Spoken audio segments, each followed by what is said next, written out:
अस्सलाम वालेकुम, मेरा नाम है Usman Qureshi. Mathematics grade 8 board का जो पेपर हो रहा है कल, 5वें गेस्ट पेपर के साथ हाज़िर हुआ हूँ। देखते हैं वन बाय वन। पहला क्वेश्चन हम ऑलरेडी कर चुके हैं पिछले गेस्ट पेपर में, दोबारा देख लेते हैं। इतने केजी अगर राइस हों, हमने पैक करने हों, उन पैकेट्स में के एक पैकेट में इतने केजी राइस आ सकते हैं। तो कहता है नंबर ऑफ़ पैकेट्स फाइंड करें। इसको हम डिवाइड करेंगे, यानी कि इस टोटल जो राइस है उसको डिवाइड करेंगे, इसके साथ जो हमारे पास आंसर आएगा वो नंबर ऑफ़ पैकेट्स हो जाएंगे। ठीक है, तो हमारा आंसर जो है वो 10 आया था, अगर आपको याद हो तो।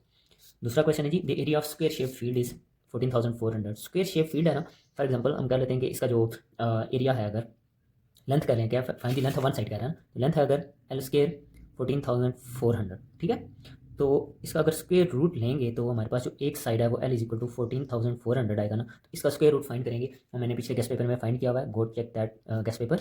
दूसरा या तीसरा गेस्ट पेपर था, इसी एग्जाम रेडी चैनल के ऊपर अपलोडेड है, प्ले लिस्ट में आप देखिएगा तो आपको लाजमी नजर आ जाएगा। ठीक है, ओके जी।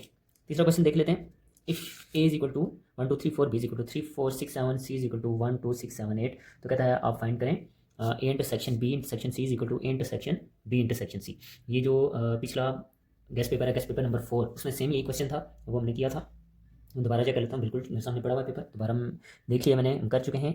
गेस्ट पेपर नंबर 4 में ये वाला क्वेश्चन हम कर चुके हैं। हमारा जो आंसर था इसका भी खाली सेट आया था, हमने कहा था 5, इसका भी जो आंसर था वो था खाली सेट, तो दोनों साइड्स बराबर आ गई थी। ठीक है जी, तो दोबारा मैं रिपीट कर रहा हूँ, इस जैसे क्वेश्चन हैं, ये वाले क्वेश्चन हैं, स्क्वायर रूट फाइंड करने वाले सेट्स वाले क्वेश्चन हैं, ये बार बार दे रहा है, तो इनको आप लाजमी देख लीजिएगा। Aleem bought motorcycle for 80,000 and sold it for 90,000। 80,000 में खरीदी, 90,000 में बेची, कहता है परसेंटेज प्रॉफिट फाइंड करें। हमने क्या किया था, 90,000 में से ये माइनस किया था 80,000, हमारे पास आया था 10,000 रुपये, तो उस 10,000 रुपये को हमने डिवाइड किया था 80,000 से और मल्टीप्लाई बाय 100 कर लिया था, तो हमारा आंसर आ गया था। ठीक है जी, और देख लीजिएगा ये भी हम कर चुके हैं पिछले, लेट मी चेक इट, बिल्कुल पिछला जो मॉडल पेपर नंबर 4 था उसमें हमने बिल्कुल सेम ये चीज़ की थी।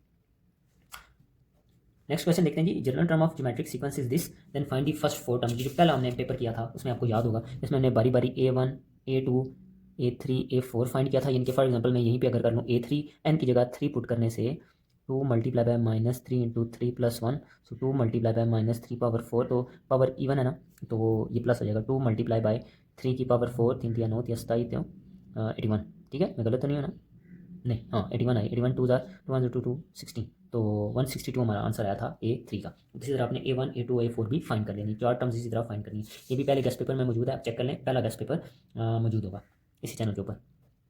सिंप्लीफाई करा करो, x cube plus y cube divided by x plus y, ये भी हम देख चुके हैं, पहले गेस्ट पेपर में एक क्वेश्चन था। ये फार्मूला बनता है जी, x plus y into x square minus x y plus y square, तो divided by this x plus y है, ये कट जाएगा, हमारे पास ये आंसर बनेगा। पहले गेस्ट पेपर में मौजूद है, फ़ौरन से जाके देखें।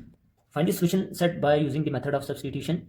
इसको देख लेते हैं जी। बिल्कुल मैंने चेक कर लिया है, जो हमारा पिछला 4th गेस्ट पेपर है उसमें सॉल्व कर चुके हैं। उसमें हमारा जो सोल्यूशन सेट आया था वो था x is equal to 5 and y is equal to 4। Model paper जो, सॉरी मॉडल पेपर कह रहा हूँ, गेस्ट पेपर नंबर 4, जैसे पिछली वीडियो अपलोडेड है चैनल के, उसके ऊपर आप जाके देखें तो आपको समझ आ जाएगा। ठीक है, ये मैं एक अपना ओवरव्यू पेश कर रहा हूँ कि जो पिछले बार बार पेपर्स आते रहे हैं SBA के, उन सबका ये निचोड़ है, यानी कि ये बार बार ऐसे क्वेश्चन देता है आपको सॉल्व करने के लिए। तो ऐसी इक्वेशंस आना जिसमें x और y की वैल्यूज़ निकालनी हो सब्स्टिट्यूशन मेथड से, ये आपने लाजमी देखना है।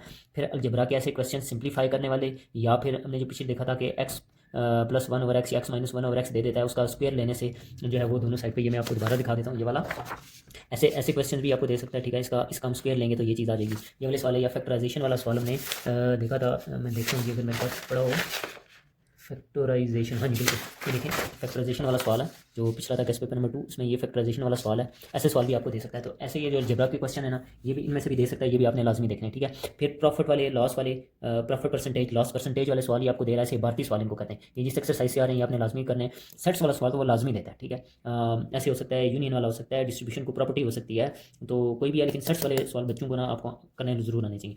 फिर ये भी हमने देखा था कि स्क्वायर रूट फाइंड करने वाले सवाल हैं, ये बहुत इंपॉर्टेंट है। या तो वो आपको प्राइम फैक्टराइजेशन वाले तरीके से दे सकता है, जिस तरह आपने प्राइम फैक्टराइजेशन ऐसे करके नंबर यहाँ पे लिखना है और यहाँ पे वो नंबर यूज़ करना है इसको डिवाइड करने के लिए जो प्राइम नंबर हो। ठीक है, इसके अलावा कोई भी आप नंबर यूज़ नहीं कर सकते। प्राइम फैक्टराइजेशन है, या हमने डिवीजन मेथड से, जो मैंने पहला जो गेस्ट पेपर है उसमें प्राइम फैक्टराइजेशन किया था, उसके बाद वाला जो गेस्ट पेपर है उसमें मैंने डिवाइड वाले तरीके से किया था, डिवीजन मेथड से किया था, वो भी आपने लाजमी देखना है। फिर ऐसे क्वेश्चन जो इतने केजी कोई चीज़ है हमने पैक करनी है, वो चीनी हो सकती है, वो राइस हो सकती है, शुगर है, एनीथिंग, तो वो चीज़ पैक करनी है पैकेट्स में, और वो पैकेट का जो है ना ये वजन दे देता है कि एक पैकेट में इतने चावल, चीनी या कुछ भी चीज़ आ सकती है। तो आसान तरीका है, इसको जो है ना वो सही हम कहते हैं इक्वेशन इक्वेशन कह सकते हैं, या फ्रैक्शन कहते हैं इसको। ठीक है, उसमें आप चेंज करें, इसको भी चेंज करें, और इसको सॉरी इसको इससे डिवाइड कर लें, सिंपल। ये जो चीज़ है इसको इससे हमेशा डिवाइड करना था, जो बड़ी चीज़ है, बड़ी वैल्यू आपको लग रही है, उसको छोटी वैल्यू से डिवाइड करेंगे। तो जब डिवाइड को आप अगले स्टेप में मल्टीप्लाई में चेंज करेंगे तो ये वाली जो वैल्यू है वो उलट हो जाती है। तो इसको आप देखें, कोई ना कोई चीज़ मुख्तसर हो रही होती है, कोई टेबल लेकर जाएँ और आंसर लेकर आ जाएँ, ठीक है जी। तो ये तो एक ओवरव्यू था। अच्छा, फिर देख लेते हैं, find the volume of hemisphere whose radius is 7 centimetre. ये वाला जो क्वेश्चन है ना, ये देखिए इसमें अक्सर वो वॉल्यूम दे देता है। फॉर एग्जांपल यहाँ पे देखें, इसने सरफेस एरिया स्क्वायर पैरामीटर दिया था, ये भी मैं आपको बता चुका हूँ कि पिछला जो क्वेश्चन था उसमें इसने रेडियस ऑफ स्फेरिकल टैंक ये दे दिया था, ठीक है जी। हमने यहाँ पे फार्मूला यूज़ किया था। और देख लेते हैं जी, हमारे यहाँ पे उसने आर्क लेंथ ऑफ सर्कल दे दी थी, ठीक है। ये हमने यहाँ पे फार्मूला यूज़ किया था x डिवाइडेड बाई 360 वाला, वो आप देखिएगा दूसरे गेस्ट पेपर में मौजूद होगा। तो इस तरीके के ना ऐसे क्वेश्चन भी वो दे सकता है वॉल्यूम वाले या इस तरीके के। तो इसको हम देख लेते हैं जी, इसको कैसे सॉल्व करना है। क्वेश्चन नंबर 8 जी बिल्कुल। Find the volume of hemisphere. Hemisphere का वॉल्यूम फाइंड करने के लिए सबसे पहले हमें जो है वो इसका फार्मूला याद होना चाहिए। हम लिखते हैं बिस्मिल्लाहिर्रहमानिर्रहीम, वॉल्यूम ऑफ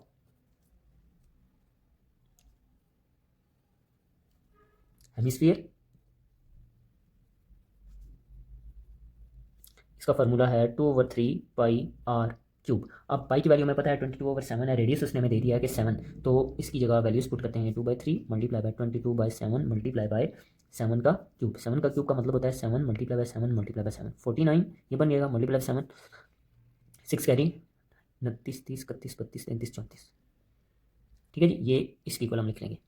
तो कोई चीज़ करती है या नहीं करती, इसको आपस में मल्टीप्लाई करते हैं। 44 डिवाइडेड बाई 21 मल्टीप्लाई बाय 343। देखते हैं जी क्या इसके ऊपर कोई टेबल जा सकता है।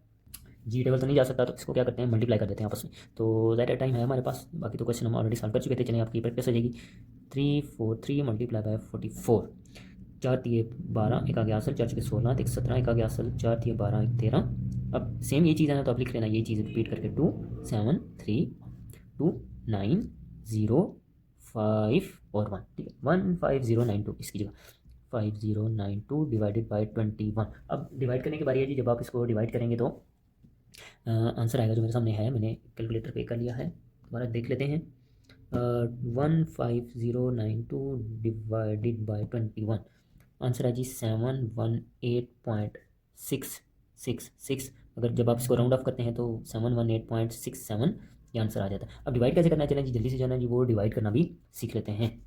15092 का टेबल, अब 15 के ऊपर तो नहीं ना जा सकता, तो 3 7 मिलाएंगे 7, तो क्या बनेगा 7 7 7 2 14, ठीक है। 147 कितना बचा 3 9, एक दफ़ा पढ़ा चला जाएगा ना, ठीक है। क्या बचेगा 9 में से 1 8 18। अब 2 नीचे उतार लें, कितना है जी, अगर 21 का टेबल ठीक है ना, 18 था ना, 18 के ऊपर तो नहीं जाता ना, तो 0 नीचे उतारने के लिए सॉरी 2 नीचे उतारने के लिए यहाँ पे फिर सॉरी यहाँ पे नहीं लगाएंगे, यहाँ पे नहीं लगाएंगे, वो रूल नहीं है, सॉरी। यहाँ पे 7 टाइम्स 147 आता है ना, तो ये उससे ज़्यादा है। 8 टाइम्स 8 1 8 8 2 16 168, ठीक है। अगर 21 9 करेंगे 9 9 9 18 वो ज़्यादा हो गया ना, ठीक है, इसलिए इसके अकॉर्डिंग तो 8 यहाँ पे लिखेंगे तो हमारे पास आ जाएगा 168। तो 12 में से 8 के बाकी 4, 7 में से 6 के बाकी 14, ठीक है जी। तो इशारिया लगाया, ठीक है। ये 0 कहता है 6, तो 21 6 6 कम 6 6 दूनी 12 126, क्या है जी, क्या बचेगा 4 14 फिर 0, तो ये बना। इसलिए ये सर्कल एक चल रहा है, बार बार 140 आ रहा है, बार बार हम पहाड़ा लेके जाएंगे 6 6 6 तो 140 बनता जाएगा, तो वो इस तरह सर्कल चलता रहेगा। इसलिए ये आपके सामने डिवीजन इस तरीके की है कि अगर आपके पास वहाँ पे चूंकि कैलकुलेटर तो नहीं होगा ना, तो इसलिए आपने हौसला नहीं आना, आप इस तरह करेंगे डिवाइड मल्टीप्लाई करेंगे तो आपका आंसर इंशाल्लाह कोई ना कोई आ जाएगा, बस हिम्मत नहीं आनी आपने। नेक्स्ट क्वेश्चन देख लेते हैं जी। ये तो हो गया हमारा, ये हम बाद में करेंगे। Asif rolled the dice 2 times, वही बात है, अफसर साहब ने वो डाइस फेंका 2 दफ़ा, तो क्या पॉसिबिलिटीज है जी। इस वाले को बहुत ज़्यादा पसंद है। पहला गेस्ट पेपर मेरा देख लें, उसमें जो है ना वो मैंने बड़ा तफसीली से किया हुआ है जी। 7 रोज़ बनाएंगे, 7 कॉलम्स बनाएंगे, इसमें 1 2 3 4 5 6 लिखेंगे, 1 2 3 4 5 6 लिखेंगे। यहाँ पे जो पेयर बनेंगे ना 1 1 1 2 1 3 1 4 1 5 1 6 इस तरह सारे बनाने। टोटल जो है ना वो सैम्पल स्पेस जो हमारे पास बनेगी, जिसको आप n इंटू एस कहते हैं, ठीक है, वो 36 बनेगी। और n इंटू ए यानी कि क्या कहते हैं, वो कोई इवेंट है जिसमें 4 जो है वो एक दफ़ा आ रहा है, तो वो टोटल 11 बनी थी, ठीक है। एक हमने सेट बनाया था जिसमें 1 4 है, 2 4 है, 3 4 4 1 4 2 4 3 4 4 आ रहे थे, वो 11 दफ़ा थे, ठीक है। तो प्रोबेबिलिटी ऑफ ए के जिसमें n A over n S आता है जी, तो हमारे पास ये बना था 11/36, ये हमारा आंसर था। तो ये 5वां मुकम्मल हुआ जाता है जी गेस्ट पेपर। उम्मीद आपको समझ आ रही होगी। कोई क्वेश्चन है तो आप मुझसे पूछ सकते हैं, ज़रूर पूछें। और मिलते हैं नेक्स्ट जो हमारी आखिरी वीडियो है लास्ट गेस्ट पेपर की, तो मिलते हैं अगली वीडियो में।